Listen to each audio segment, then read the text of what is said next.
Hindi naman madodoble, kundi lilipat talaga. Including the actual handing of the cash. Kasi cash assistance po itong social pension, That's right? correct po. Magandang araw sa lahat ng mga senior citizens, maging sa mga SSS at GSIS pensioners. Ating talakayin sa bidyong ito ang ikalawang bahagi na naging deliberasyon para sa National Commission of Senior Citizen. Kaya siguraduhin tapusin ang video na ito at huwag kalimutang mag-subscribe para updated kayo sa mga susunod na video.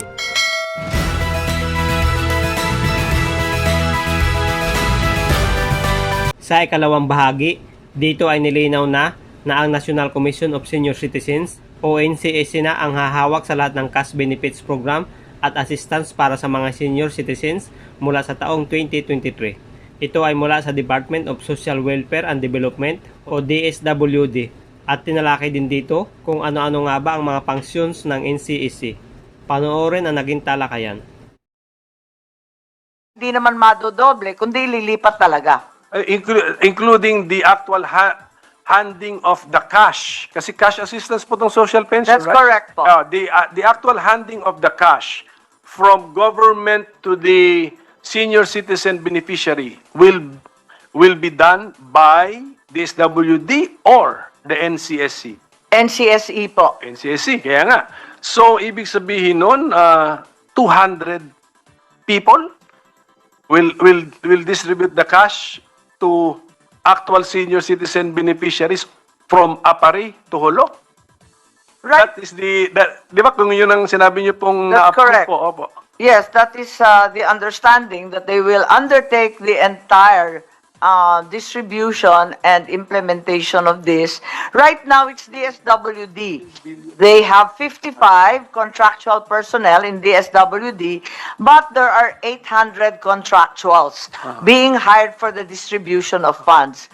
With the approval of the DBM of the Commission's 206 permanent employee items, I assume those 206 will also be obliged to get contractuals to Correct. cover Oo nga. the same areas. Kaya nga, so may contractuals to help the regular employees of the commission. Just as now, the DSWD will retain the contractuals they're hiring to distribute some programs less the senior citizen social pension. The understanding is both the 55 DSWD personnel as well as the 800 contractuals will, to some degree or another, be absorbed by the Commission. They will not remain with DSWD any longer. Because are these people currently with the DSWD so specialized that they just distribute senior citizen pension? Yes, it's a large undertaking, and as a result, these are the 57 personnel of DSWD, and as I said earlier, the 800 contractuals. Kaya nga, ganyan po pala, as I'm understanding the answer, ganyan palang approach ng DSWD, so specialized that they have people in the regular plantilla and they hire contractuals. In addition, One and only job. the reality is there are several elements to the effort. Firstly, there's the database, which has always been under contention because there are 4 million beneficiaries when the estimate would be approximately 8% of the total population of 106. So ibig sabihin, kulang na kulang itong beneficiaries na nakalistang 4 million, and the effort is to expand that database. So that's a year-long effort. And then, of course, the distribution is quite complex as well, as in many cases, they have to be delivered house to house. Yun na nga po, ang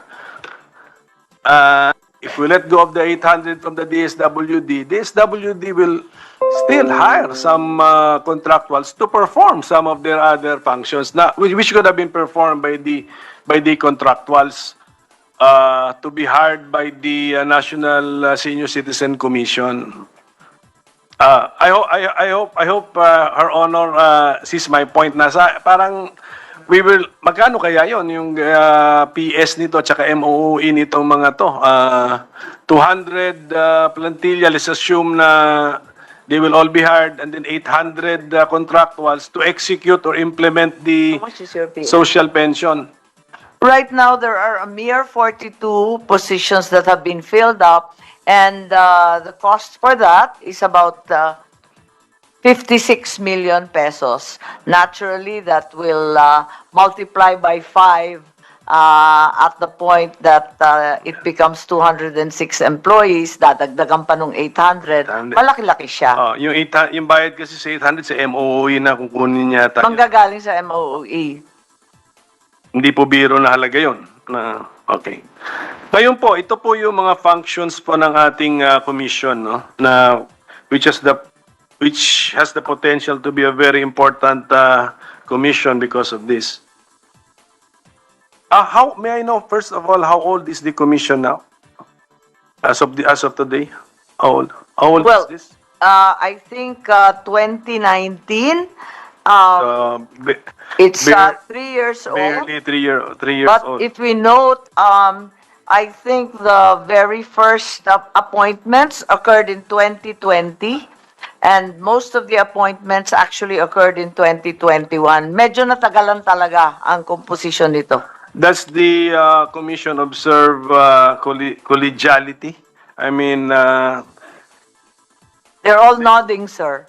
okay, so we cannot be just if we find some deficiency or non-performance, we just cannot blame the chairperson. We blame the entire commission. Ganun Yes, po yun. that would appear to be the case. Although they have one vacancy, the reality is they do make decisions together.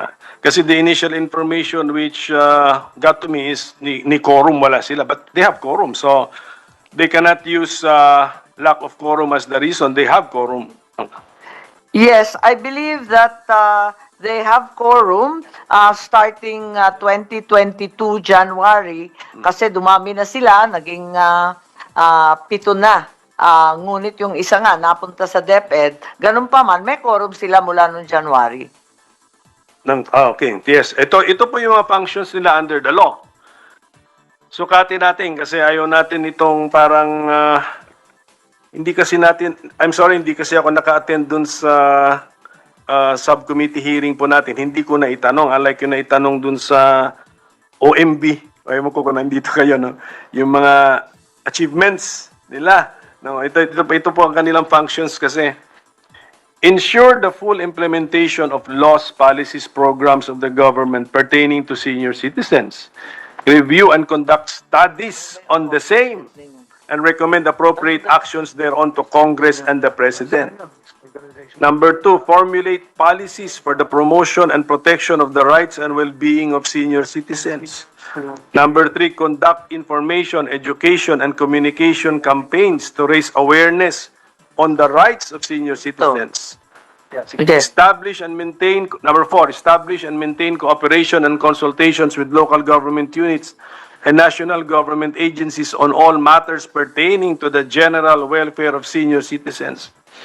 Number 5, represent the Philippines in international functions, fora, conferences on senior citizens, and establish and maintain linkages with the international senior citizen or senior citizen serving institutions or organizations and counterpart government agencies of other states.